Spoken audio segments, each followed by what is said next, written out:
Bismillahirrahmanirrahim. Mulai.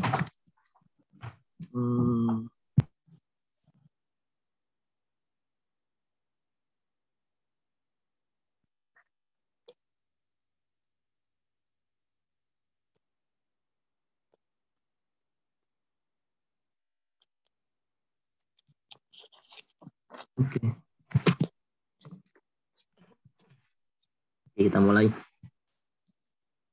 Assalamualaikum warahmatullahi wabarakatuh. Waalaikumsalam warahmatullahi wabarakatuh. Wassalamu ala Rasulillah Sayyidina Muhammad bin Abdullah wa ala alihi wa sahbihi wa mawalah la hawla wa la quwwata illa billah wa la rabbi shrah li sadri wa yassir li amri wa hlul 'uqdatam min lisani yafqahu qawli. Hadirin yang saya hormati, kita lanjutkan ngaji kita Risalah dan Mu'amanah. Cukup ribet biasanya bagian ini, kurang bisa dipahami dengan baik, karena itu pasti hati-hati, tapi namun demikian nggak usah terlalu cemas. Kita harus banyak berharap juga. Untuk itu kita iringi dengan doa, kemudian kita dalam ngaji ini diiringi oleh Allah Subhanahu Wa Taala. Amin. Di bagian dari hidup kita, selamatan dunia dan akhirat.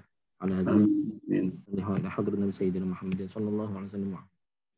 Wa ila hadratin Habib Abdullah bin Alawi wa Abdullah bin Abdullah fil jannah. Wa yaj'alna bi barakatihi wa anwari wa 'ulum fid din wa dunya wal akhirah. Al-Fatihah. أعوذ بالله من الشيطان الرجيم. بسم الله رب العالمين الرحمن الرحيم الرحمن ونعبد وإياك نستعين عليهم غير المغضوب عليهم ولا الضالين آمين. Mungkin nggak terlalu lama ini, nanti 10-15 menit aja karena harus menunggu pesawat. Kita mulai. Bismillahirrahmanirrahim. Wa 'alaika birroja'i wal khauf. Ini topik yang paling penting ini ternyata. Roja dan khauf. Karena saya punya pengalaman juga ketemu beberapa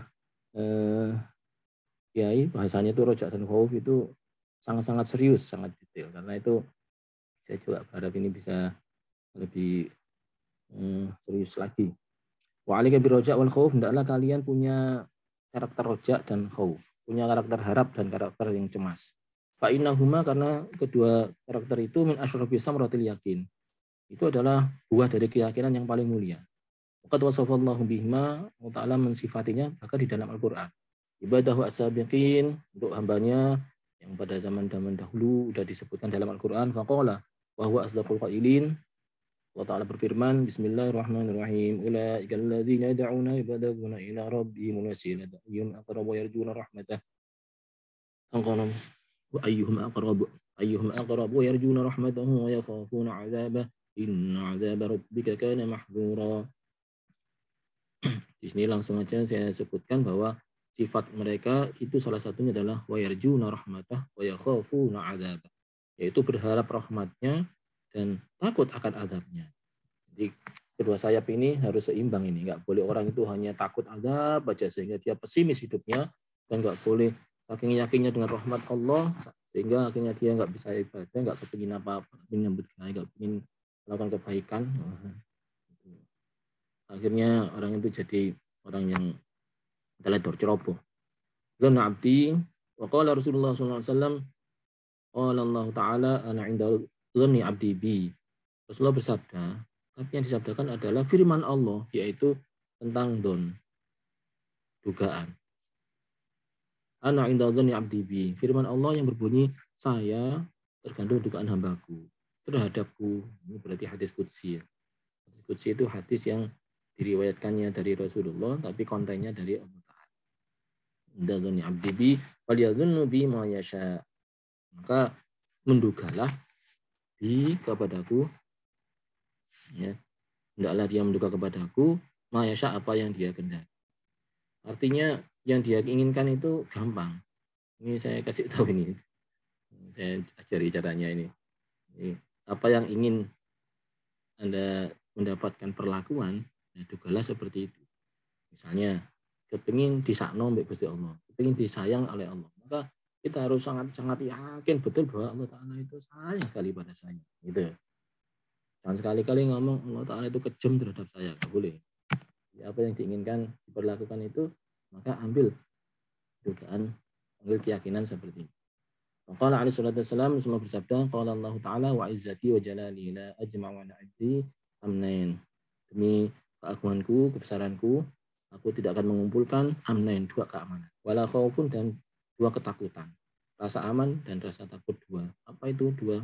In huwa aminani fi dunya akhaftuhu yauma ab'ats ibadi. Kalau dia merasa aman di dunia, maka aku akan bikin takut dia nanti ketika hari kiamat.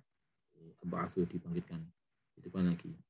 Wa in khaufatani fid dunya, kalau dia takut kepadaku di dunia, maka amtuhu yauma ajma'u ibadi. Yaitu aku akan bikin aman dia pada hari yauma ajma'u ibadi, ketika nanti dikumpulkan hambanya Allah. Jadi hambanya Allah ketika dikumpulkan maka dia akan jadi merasa aman. Gimana maksudnya ini? Orang yang kalau di dunia merasa aman, terlalu bebas, dia nggak akan merasa mendapatkan siksa Allah sama sekali. Maka biasanya orangnya sembarangan. Maka orang gitu akan ketakutan di akhirat kalau mendapatkan siksaan. Saya merasa seringkali ketemu seorang pejabat yang luar biasa yakinnya tidak akan ketangkap, tidak akan ketahuan. Oke lah. Bahkan KPK pun kapan hari pernah sampai nyampaikan, itu bukannya enggak ada, udah ada di catatan kami. Cuman dia itu rapi sekali dalam mengatur kejahatannya sehingga tidak bisa kami deteksi kejahatannya itu. Apa istilahnya itu? Bukti fisiknya itu tidak bisa diambilkan. Yang kayak gini ini merasa dia aman banget ini. Sampai sekarang pun dia masih rajin korupsi. Orang yang demikian, hati-hati. Kau merasa aman di dunia ya. Ya akhirat kelak, gak usah kelak lah sampai yaumul ba'ats aja. Ya amat pun dia sudah bisa merasakan ketakutan-ketakutan yang luar biasa. Banyak khawfatan, tapi bagi orang yang khawfatan di dunia itu hati-hati, betul. Jangan sampai ini kemasukan yang haram, jangan sampai rezeki saya yang kesenggol yang haram. Itu kalau di kiamat kala itu aman, dibikin aman, sangat aman, merasa tenang, nyaman, ketemu Allah Ta'ala itu sangat nyaman. Jadi tidak ada rasa ketakutan. Karena itu kalau dicabut nyawanya, dia bilang, monggo ya Allah dicabut nyawa saya sudah siap, saya tenang kok, saya nyaman kepada engkau, ketemu engkau pun saya nyaman. Ini orang-orang yang sudah merasa aman dengan Tuhan. Nah, jangan sampai kita tidak merasa nyaman dengan Tuhan. Jadi, sekarang kita roja, harap dan cemasnya dulu. Wa aslu roja ma'rifatul qalbi. Di substansi dari roja itu adalah keyakinan hati bisi'ati rahmatillah, dengan luasnya kasih sayang Allah. Wujudihi wa azimi fadlihi, dengan betapa kemurahannya Allah, dermawan, adimi afdilihi, karunia-Nya sangat banyak, wa ihsanihi, kebaikannya luar biasa, wa jamini wa'dihi, janji Allah itu sangat indah. Liman amila bi ta'atihi, bagi orang yang beramal kebaikan, taat kepada Allah. Fa tawalladu min hadhil ma'rifah halatu farh, samir roja. Nah, orang yang punya besar hati seperti ini, senang sekali, rahmat Allah banyak, itu akan menghasilkan sifat gembira yang disebut dengan roja. Berarti sekarang kita tahu ya, substansinya roja itu adalah gembira. Yang susah, apa aja itu digembirain. Saya senang kalau ada orang itu gembira sekali, ketawa, senang. Kenapa dia ketawa begitu? Saking luasnya rahmat Allah, maka dia ketawa, senang, gembira. Memang kok, sekarang ini banyak sekali rahmat Allah di sekitar kita, di dekat kita. Mari kita tertawa, gembira. Allah Ta'ala itu wa abhaka wa abka. Allah Ta'ala itu yang menjadikan engkau jadi bisa ketawa dan bisa juga menangis. Menangisnya itu yang kedua nanti. Bahwa ketawanya sangat penting. Jangan menangis saja dunia ini. Banyaknya ketawa. Sebisa mungkin, sesering mungkin ketawa. Bahkan di antara min khiyari ummati, umat itu di antara orang-orang yang terbaik dari kalangan umatku itu adalah orang kalau ketawanya itu jahron. Jadi ketawanya itu kencang, keras. Saya sedang kalau saya lagi jalan ada mahasiswa ketawa. Seneng. Kenapa begitu? Dia banyak PR, banyak tugas, banyak yang menjepit dia, ya menekan dia. Mungkin dari sisi ekonominya, dari segi tugas hariannya, mungkin dari tempat tinggalnya tegang sekali, tapi dia bisa ketawa, menikmati sesuatu. Ada yang rokokan juga, senang sekali ngopi. Itu adalah bagian dari kegembiraan. Dia menikmati betul rahmatnya Allah, karunia Allah. Itu berarti ketawa. Itu rojak, sifat-sifat gembira, karakter yang happy. Wasamratuhu al-maqsuda minhu kasratu musara' fil khairat. Samratu buahnya adalah tujuan dari ketawa itu, gembira itu tercapai. Itu usara afil khairat. Jadi bersegera untuk melakukan kebaikan. Orang kalau merasa senang sekali kepada yang memberi, itu biasanya juga akan banyak kebaikan kepada yang memberi. Nurut kepada yang memberi. Itu, ya. Sekarang ini juga mohon maaf ini bagi teman-teman yang nggak biasa bayangkan rahmatnya Allah, harus berhati ini. Dibayangkan rahmatnya Allah itu. Ternyata banyak sekali ya kebaikan saya terima. Mulai saya kecil loh, ternyata saya diperlakukan dengan sangat nyaman. Saya dikasihani itu. Saya kuliah juga gitu. Saya sudah lulus, saya nyari kerja. Saya nyari pasangan hidup. Itu ya dikasih oleh Allah. Baik sekali, saya sehat. Dan semua kebaikan direnungkan, direnungi. Semua nikmat direnungi. Maka dia gembira.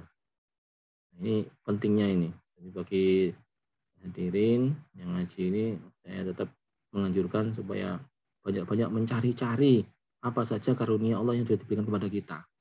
Penting sekali. Mungkin yang teringat selintas adalah kesorowannya hidup, kesulitannya hidup. Singkirkan. Cari yang menyenangkan kita.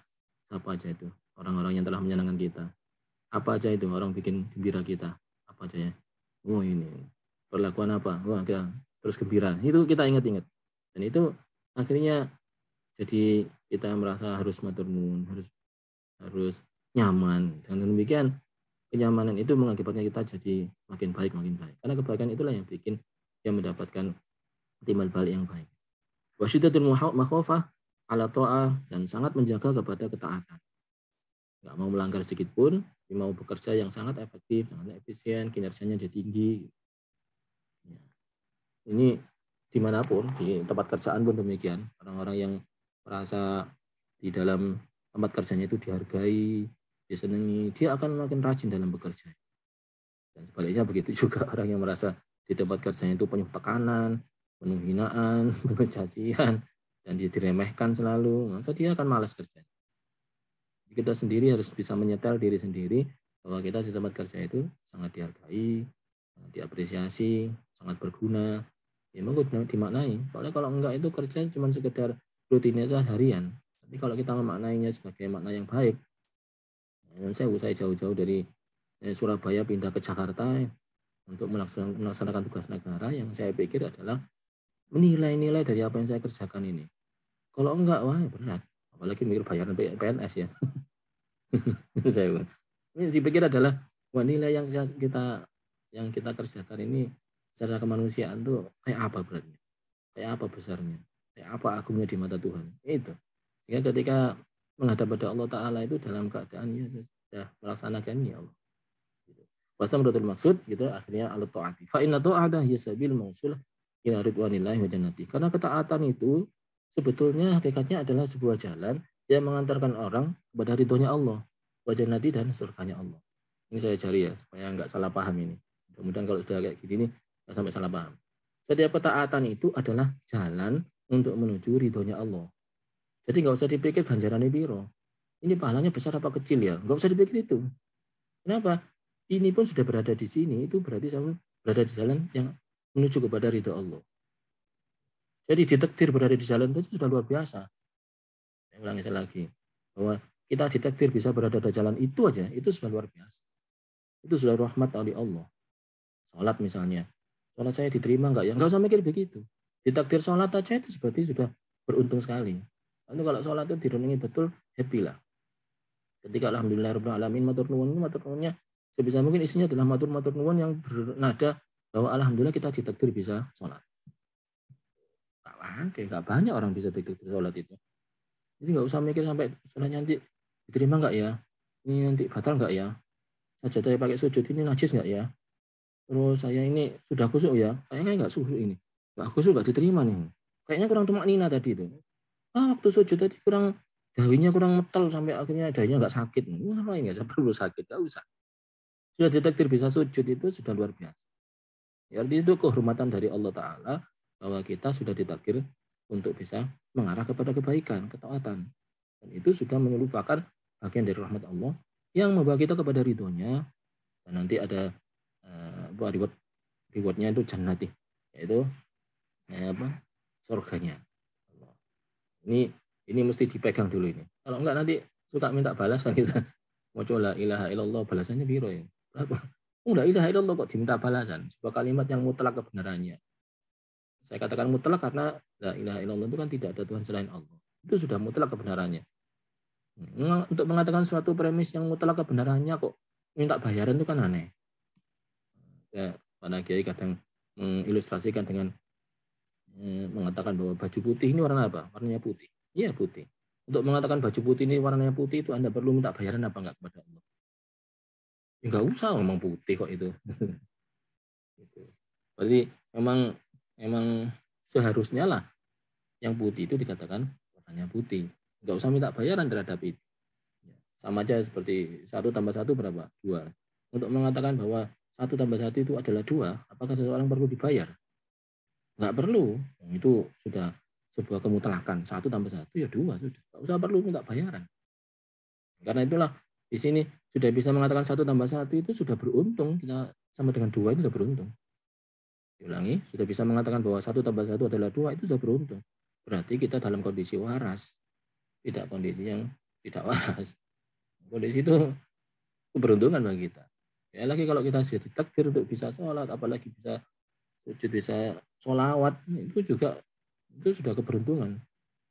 Banyak orang masih mempermasalahkan sholawat yang ini aja lebih besar pahalanya daripada sholawat yang itu. Gak usah sholawat yang itu. Masih lumayan tuh. Masih ada lagi yang mengatakan bahwa untuk apa sholawat? Masih dipertanyakan sholawat. Padahal sholawat ini adalah mendoakan nabinya sendiri. Doakan Rasulullah itu dipersoalkan karena Rasulullah ini yang membawa cahaya kepada kita semua sehingga tadinya gelap gulita menjadi terang benderang. Nanti mati ilan nur yang bawa itu Rasulullah. Syafaatmu nanti Rasulullah yang nyampaikan. Kita tahunya Islam itu ya dari Rasulullah. Kita tahu akhlak yang baik itu Rasulullah yang menyusunnya sehingga kita bisa mengenal. Ini harus kita menyelamatkan hati kita, jangan sampai hati kita kotor itu ya Rasulullah. Nah, kok sudah kayak gitu itu masih dipersoalkan untuk matur nuwun kepada beliau. Aneh kan? Nah, dalam hal ini terlalu hitungannya begitu itu karena dia merasa bahwa ini adalah bukan jalur menuju Allah, tapi yang dipikir adalah balasannya nanti. Jadi sekali lagi sekarang sudah nggak perlu lagi kita itu ragu-ragu ketika sholat misalnya ini diterima apa enggak ya oleh Allah. Itu nggak usah ragu-ragu. Kenapa? Karena ditakdir bisa sholat aja itu sudah merupakan ridhonya Allah. Itu merupakan karunia dari Allah. Ini penting ini. Jangan sampai keliru ini ya. Yang kedua adalah amal khawfu fa asluhu ma'rifatul qalbi. Sekarang yang kedua adalah sayap yang kiri dan kanan ya. Tadi sayap kanan, sekarang sayap kiri. Kalau dua sayap ini ada kita bisa terbang. Kalau sayapnya cuma satu, kurang bisa terbang. Malah nggak bisa terbang gitu. Sayapnya harus dua. Wa amal khawf, sayap yang kedua adalah khauf atau cemas. Fa asluhu ma'rifatul qalbi, substansinya adalah ma'rifatnya hati alias keyakinan kita bijalalillahi ta'ala atas karunia Allah dengan keagungan Allah. Bijalalillah itu terhadap keagungan Allah. Wa qahrihi dan perkasaannya Allah, maha perkasa. Ghinahu an jami'i khalqih. Tidak butuhnya Allah terhadap makhluknya. Ghina itu kaya itu enggak butuh. Jadi kok ghina anin nas itu berarti enggak butuh orang. Kita habis Jumat kan berdoa ya, habis Jumatan. Aghnina nabi halalik an haramik. Ya Allah, sajikan saya cukup dengan yang halal saja, sudah tidak butuh lagi yang haram. Wanginahu an jami'i khalqihi, dan Allah itu enggak butuh kepada makhluknya. Artinya makhluknya mau ibadah mau enggak itu Allah Ta'ala enggak akan ada pengaruhnya apapun. Orang ibadah sak jagat ini pun enggak akan menambah kemuliaan Allah. Orang sak jagat ini enggak mau ibadah pun enggak akan mengurangi kemuliaan Allah. Enggak butuh. Nah, kedua sayap ini penting. Kalau kita berdoa pun demikian. Amin dongo kok dikabulkan Allah. Matur nuwun ya Allah, itu rahmati Allah. Allah itu sangat sayang kepada kita. Sama yang dongo, ternyata dongonya enggak diterima oleh Allah.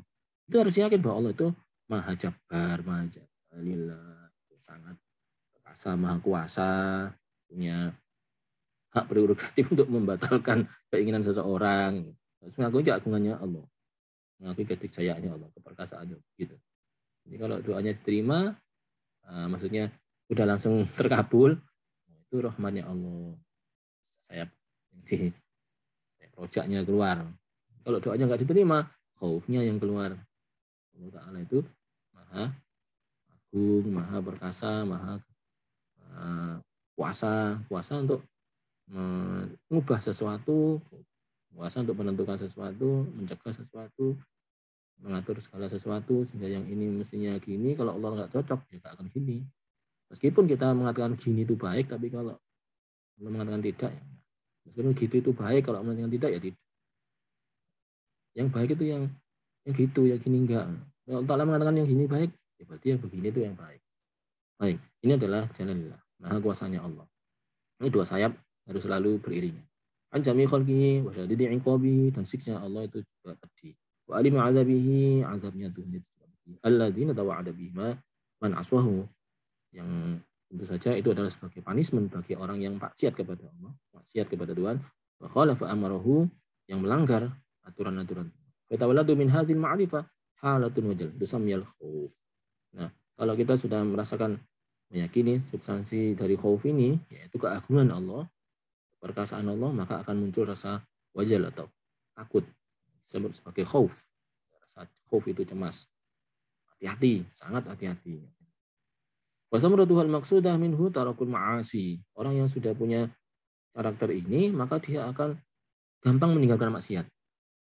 Biasanya kan ada orang bilang, angel aku, sulit meninggalkan maksiat itu. Nah, karena nggak punya rasa jalalillah ini, khauf.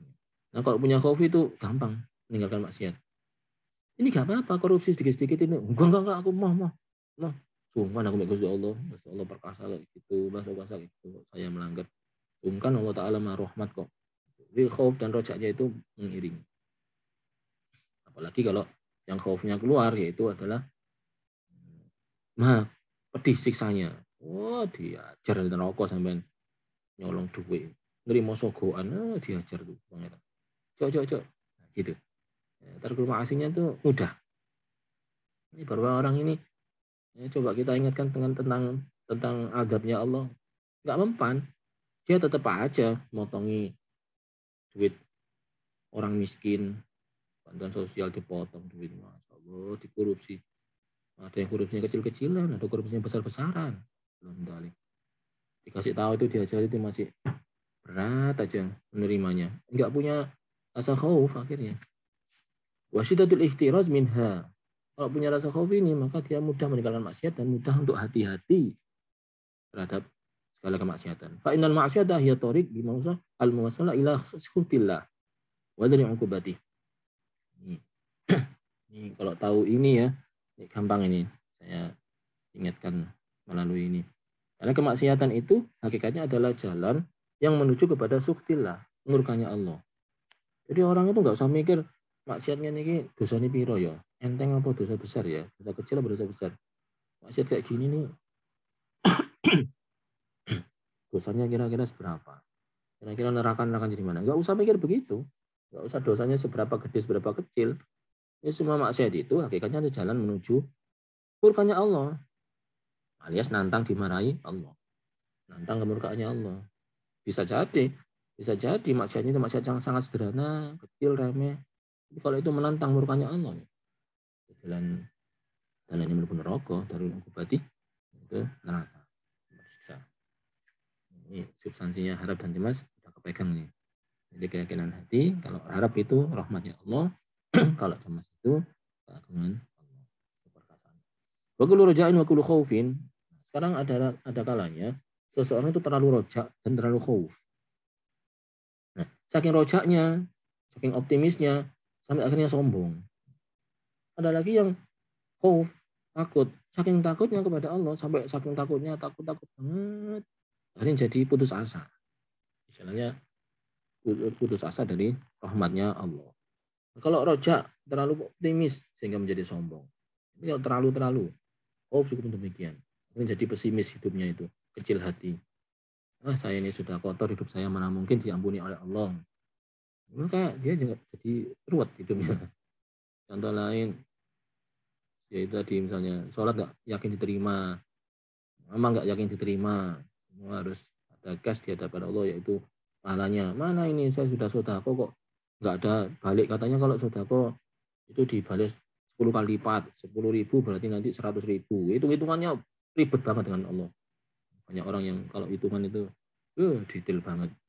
Padahal semua orang yang perhitungannya detail banget, maka dia pun akan diperhitungkan dengan detail banget di hadapan Allah. Jadi orang yang tidak punya perhitungan terhadap Allah, terus anggar wah weh nyah nyoh itu santai aja langsung diberikan apapun, nggak usah pakai hitung-hitungan. Ya Allah balasnya pun tidak hitung-hitungan. Baiklah, orang yang terlalu perhitungan begitu, ternyata nggak dapat balasannya, mana sedekahnya katanya. Jadi dia untuk apa kalau gitu sedekah?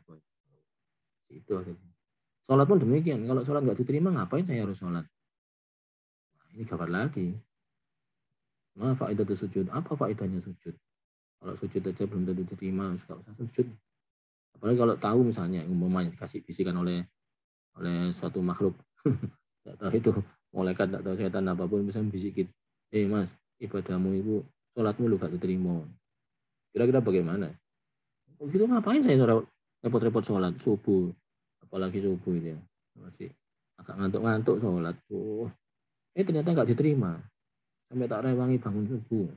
Sampai saya mau-maunya ini repot-repot saya memang nggak diterima. Akhirnya perhitungannya sangat rigid.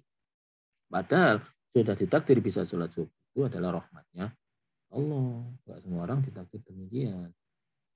Makanya yang demikian ini harus kita hati-hati di dalam keyakinan kita. Ini harus disetting betul.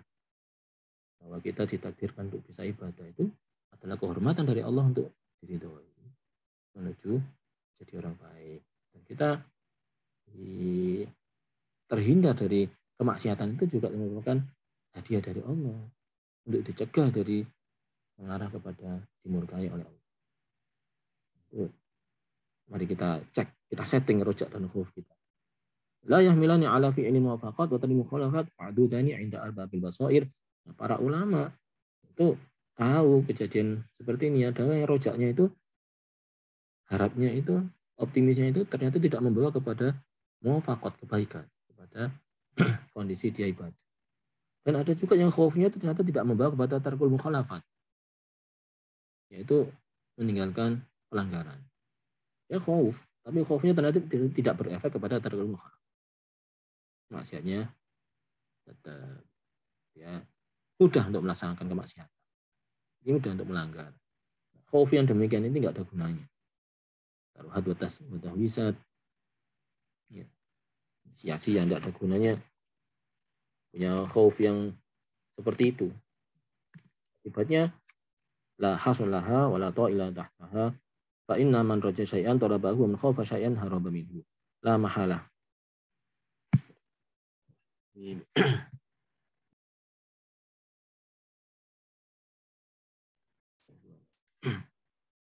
Ma'adana 'inda arbabil basair min taruhat wa tahbisat.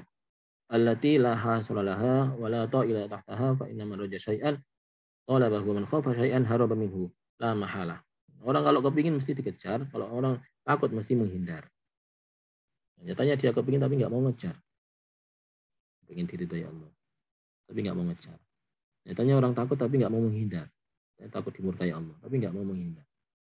Jadi nggak ngefek harap dan cemasnya.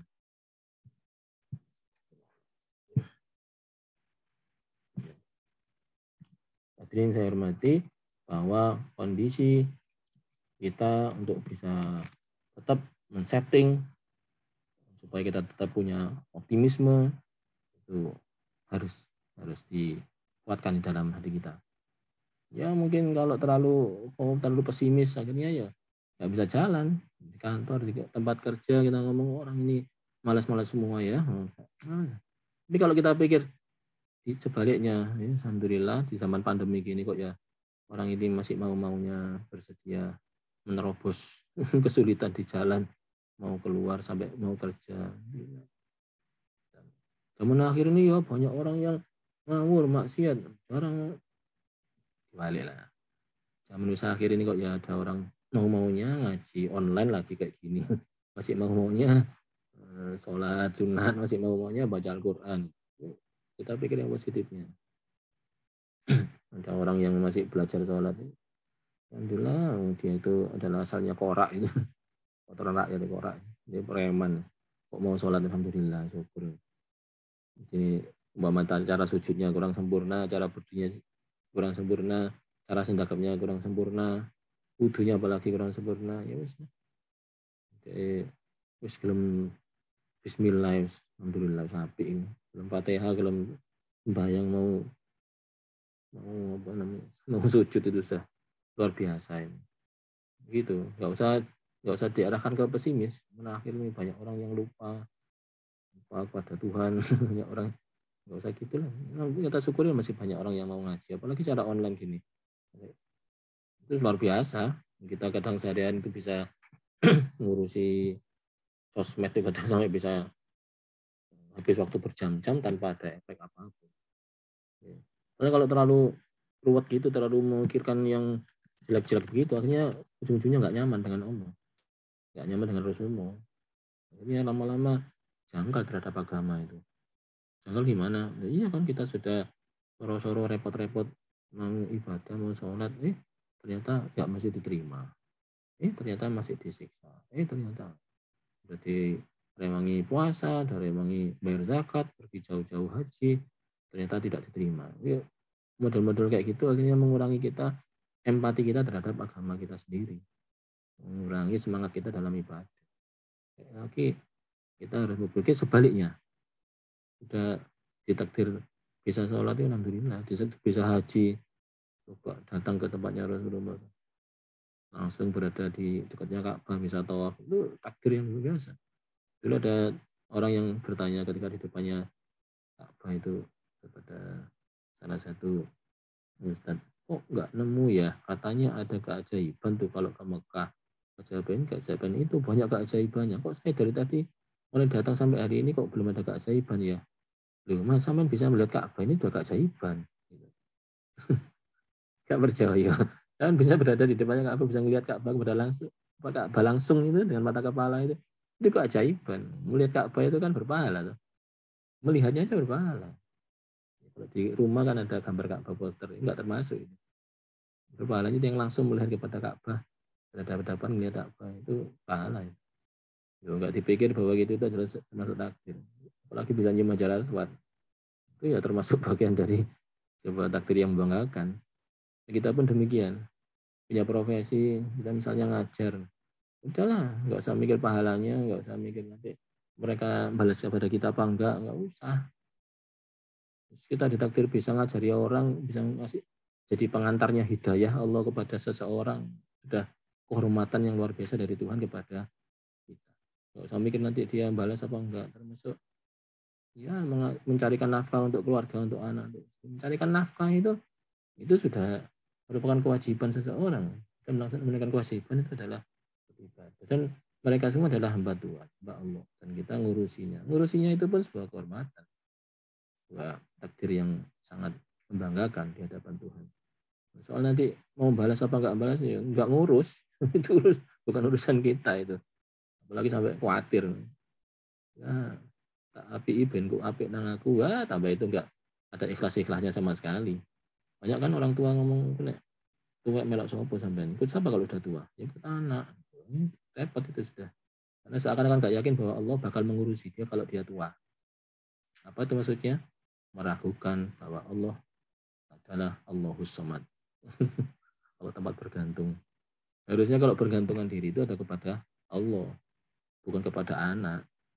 Ini masih ada orang tua di sini yang punya anak terus mikir, gue nek wis tuwek melok anak. Ada. Sama marah ini, terus mau iku. Banyak orang tua yang di rambut anaknya ya uripe soro, loro-loroan, sakit-sakitan, soro. Banyak juga orang tua yang hidup sendiri, ya sehat walafiat, ya panjang umur, so, mandiri terhadap penyelesaian masalahnya dia sehari-hari.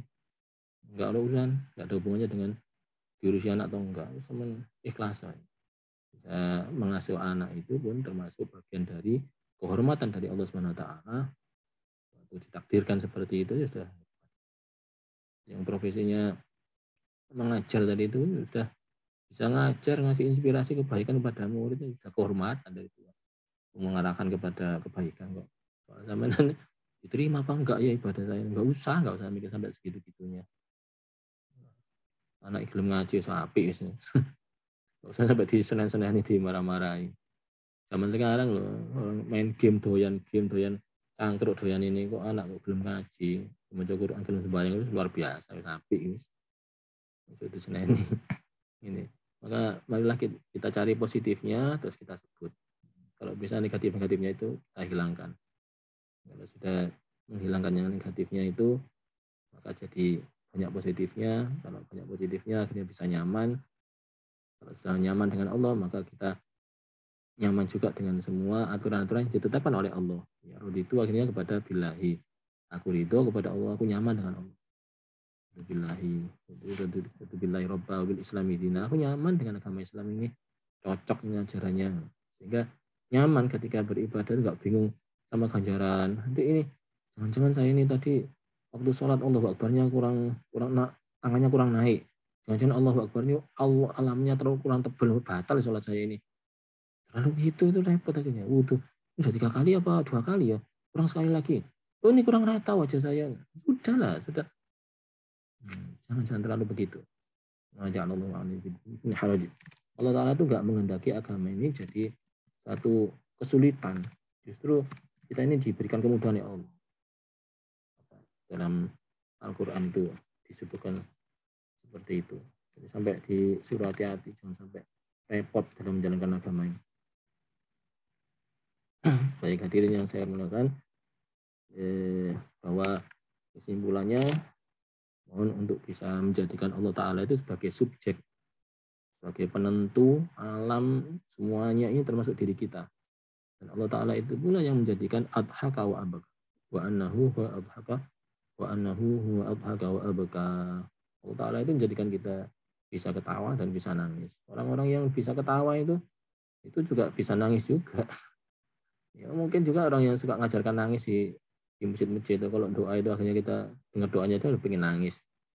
Jadi juga kalau di rumah dia ketawa-ketawa. Malah mungkin begitu keluar dari ruangan aja sudah lupa terhadap yang diomongkan tadi. Jadi, ya, nggak usah terlalu ekstrim sampai nangis-nangisnya itu seakan-akan rahmatnya Allah itu putus. Jangan. Jadi kita harus merasa nyaman dengan Allah SWT. Saya kira itu ini yang bisa kita bahas. Oh iya, ada istilahnya dari Sayyidina Hasan Asyadzili, kafa bika jazaan an radiyallaka ahlan. Terus kamu ditakdir bisa melakukan ibadah itu sudah luar biasa, itu kehormatan dari Allah. Terus kamu senang itu, senanglah. Alhamdulillah saya bisa sujud. Saya kira itu aja. Terima kasih. Mudah-mudahan bisa kita amalkan. Kita tutup dengan doa. Bismillahirrahmanirrahim. Alhamdulillahirabbil alamin. Allahumma salli ala sayyidina Muhammad sayyidina Muhammad. Allahumma inna nas'aluka al-'afwa wal 'afiyah wal mu'afiyah fid dunya. Allahumma inna nas'aluka rizqan wasi'an halalan barkan tayyiban. Walidan salihan wa 'amalan taqabbala rabbana ya hasanah fil akhirati hasanah wa qina 'adzabannar. Sallallahu sayyidina Muhammad. Alhamdulillahirabbil alamin. Assalamualaikum warahmatullahi wabarakatuh. Waalaikumsalam warahmatullahi wabarakatuh. Prof. Agus. Alhamdulillah. Ini mau terbang kemana? Pagi-pagi. Mute, Prof. Mute. Oh iya. Oh, ke Pangkal Pinang. Oh. Jauh amat. Oh, Bu Mutia. Assalamualaikum. Salam. Sehat, Bu? Wah, Alhamdulillah. Alhamdulillah. Bisa ketemu pagi-pagi. Ya, wis enggak ketemu Bu Mutia ya. Iya. Bu Mutia di Bali, Pak, itu, Pak. Posisinya. Berlibur sama cucu. Oh, alhamdulillah. Baik. Nak Bali ya, keren. Prof. Agus. Harus bermutu ini gimana di Mbak Putu terus ya. Ya, nyambung ceritanya aku mau kan ambek putu, enggak tergantung ambek putu tapi gantung nang putu. Digantungi putu. Putune sing digantung ya. Alhamdulillah iki ndelok suarane ini Eyang Mutia iki. Meringah.